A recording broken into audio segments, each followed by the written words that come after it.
With just days left in the Texas legislative session, lawmakers will now move their public debates about legislation from the chamber floors to behind closed doors. It's a time for members from both chambers to now work out differences in legislation. Capitol correspondent Dylan McKim shows us what really happens in these committees. I move that the House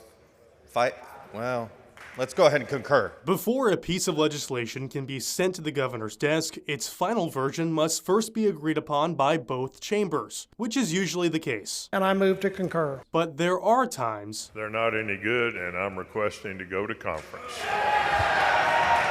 Let's use State Representative Charlie Guerin's bill as an example. It's House Bill 3071, relating to the cancellation of certain solid waste disposal permits. This side-by-side analysis shows the differences between the Senate and House version of the bill. 5 members from each chamber, including the bill sponsors, will form a conference committee. Only 3 from each side need to agree on a final version to send back to each chamber for approval. But most of the time, there really is no need for all those members. A lot of that begins before they even name the conference committee. So your lead author in the House, your lead author in the Senate, they're already talking. They've been talking through the whole process. Dennis Bonin and Mark Strama have both served on conference committees. They say it's usually a quick process. There are times when the conferees are announced, appointed and announced, and the conference committee report is filed 10 minutes later. But there are bills that do need an actual conference committee, where members negotiate on a final version of the bill. An example of that this session is compassionate use, or the state's medical marijuana program.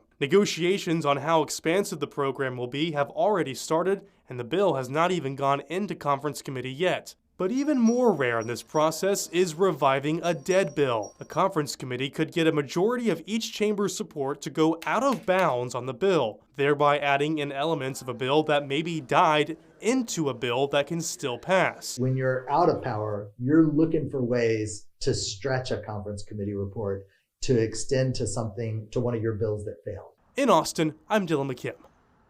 And the last day of session is this upcoming Monday. Both chambers will work through the weekend to concur on the final bills.